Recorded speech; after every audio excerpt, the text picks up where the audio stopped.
Moe and Crow. Moe and Crow. Yay! Moe and Crow. I swear to God, there's an IDF joke in here. What's going on, everybody? Valve just dropped easily the biggest balance patch so far in Deadlock history, and today we're going to go over it. In this video, I'm going to go over the important stuff, the, as you'd say, 10,000-foot view of the patch. So this patch takes 2 hours to read. So when I say the important stuff, I'm definitely going to miss quite a bit. So if I don't go into too much detail about your hero, be sure to check out the patch notes. I'll link them in the description below. So there were a handful of minor map changes, but the important ones are this right here, the new camps. This is how you get to them, up in this room here. They are right here, and then where I'm standing. And then the other important piece is the urn right here will now indicate just on the minimap whether it is neutral or a comeback urn to either side. First things first, we have a new item, 800 spirit item, minus 10% damage penalty, but this is an investment item. Essentially, the longer you hold it, the more souls you'll get. It costs you 800. You get 400 back on no matter what, and then you get 75 souls per minute with 1 golden statue buff per 200 souls stored when you pop that. Buy it, stick it in an active item slot, and then forget about it for a while. And Vortex Web has a new targeting mechanic. You can throw it as you used to, or just by hovering over somebody. You can throw it at them. Now with active reload, you can reload even with a full magazine to prep your bullets for a fight. Split shot's now balanced around each character. For example, Celeste has 3. Melee charge and crushing fists. Passive now affects any ability that counts as a heavy melee. And now, instead of using a percentage of your magazine, Express Shot just uses 2 extra bullets. And yes, it still works if you have less than 3 bullets in your magazine. Let's get on to the heroes. All right, and let's get to the heroes. Before we get into Abrams, just wanted to kind of make an overarching statement. Basically, every character, more or less, every character had some changes done to make them a little bit weaker in the early game and a little bit stronger in the late game. Kind of just adjusting the overall power curve to the game by adjusting the power curve to just about every single hero. And so I'm not really going to mention each one individually because more or less they all were. And again, if you want to check out how your favorite heroes, the people you play, changed, go check out the link in the description below. Okay, so Abrams, lots of small changes. Overall, his damage is nerfed. Lifesteal's been buffed, kind of brought in line a little bit more as a tank. Apollo's dash, flawless advance, can now be interrupted by stuns and sleeps. Bebop can now cancel his hook. That's it. That's all the changes for Bebop. Billy had some minor changes. All right, so Calico had a bunch of quality of life changes. So number 1, you'll notice previously her gun used to just shoot a diamond like it does right here, but there was never a middle pellet. There is now. Number 2, her bomb will now always throw. These are your final moments. The first bomb will always consistently go in the same spot. It doesn't go directly on your crosshair because of the way that the bomb gets thrown. But you can always consistently put the first bomb in the same spot. It's no longer all random. Her dash is now had a bunch of quality of life buffs. It will now end early if you're next to a character. If you dash into somebody, can't tell you how many times I've died or lost out on kills because I was here and just dashed like through them, past them. However, you can still dash past as long as you're just not going to know you're going to hit them. So you can still use it as an escape. You can also now dash at different elevations without having to jump in the air, although you can also still jump in the air and then dash up higher. They changed how Calico's scaling works. Her leveling works. Now 2 points into it and you can... They changed how Calico's scaling works. Now 1 point into it and it's effectively always up, meaning... Unless you cancel it early, you can just refresh it. And if you put a second point into it, you get all the stats that you used to get by maxing it. And then if you max it, you actually get 20% damage amp that gets built up over time when you pop out of Cat, which I think is going to be really, really cool late game. Oh yeah, and Ava had a bunch of quality of life changes.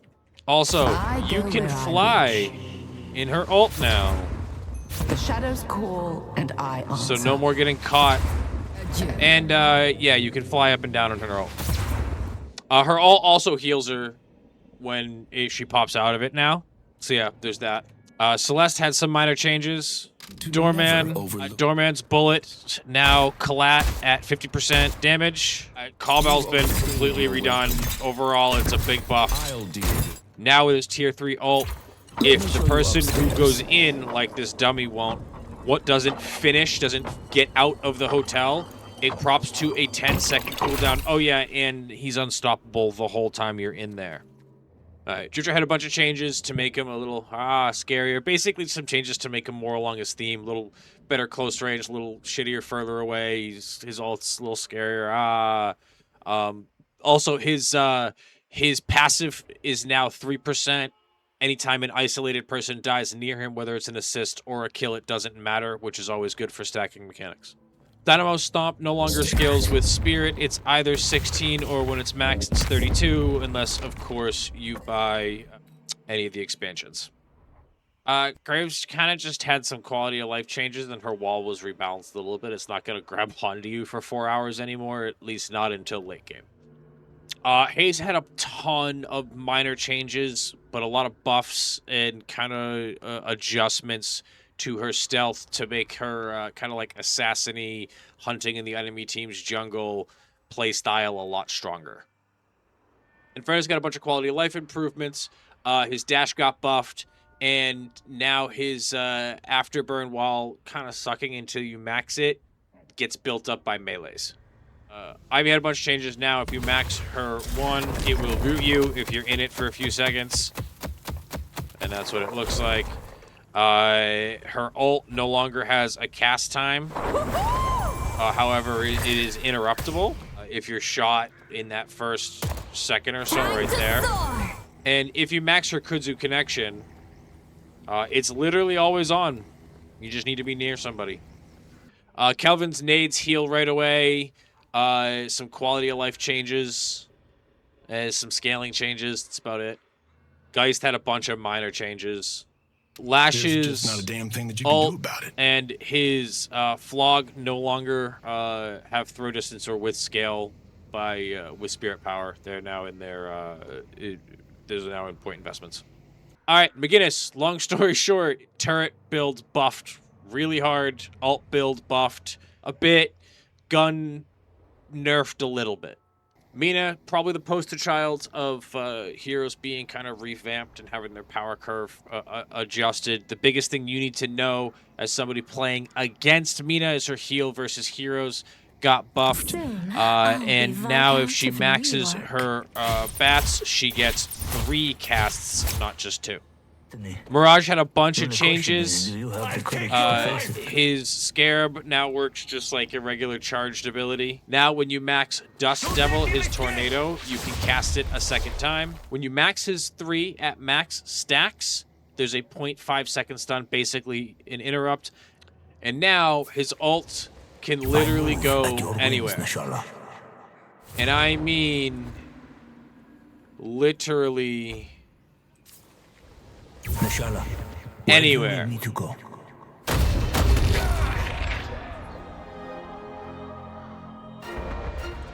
And yes, of course, What I needed. that means right next to the patron. And now everybody's favorite change. You need a couple Mo and Krill. They go in the tunnels when they're borrowed. Let's go. All right, so Paradox had a bunch of changes. 1, this now gives you damage amp when you shoot through it, you and everybody else in your team. It no longer does any damage. The big thing, though, is when you max your ult, you can grab, like, the entire team. They just have to be relatively close to each other. Victor had a ton of quality of life changes, including you now spawn in the beginning of the game with one of your pain battery charges, and it's going to be easier to hit. Vin had a bunch of minor changes, but the main one you need to know is she can now parry while she's in flight, which means that when she's in flight, she can use counterspell.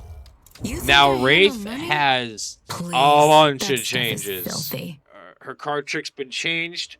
All right, so Wraith now has, as you can see, 4 suits. Spades, Diamond, Hearts, Clubs, and Joker. Spades is plus 70% damage. Diamond cuts enemy resistances by minus 8% for 5 seconds. It does not stack with anything else. Hearts heals you for 75. Clubs, 30% slow for 3 seconds. Joker has all of the above effects to an additional enemy and bounces to an additional enemy within 20 meters. And the chances are even, with the exception of Joker, which has 1/9 of a chance. I'm guessing a little less than half. So let's see. So Heart, let's see. How do I take some damage? Half health. So Heart's going to heal me. There it goes. Diamond is going to drop their resistances. Joker is going to bounce. Spade is just going to do way more damage. And then Clubs is a slow. Now, Wraith's ult works like a mini lash ult. You can pick people up and throw them. And lastly, Yamato had a bunch of quality of life changes. Mostly that you need to know is she can now parry while she's charging that. Alright, that's everything. Be sure to like and subscribe and stuff if you made it this far.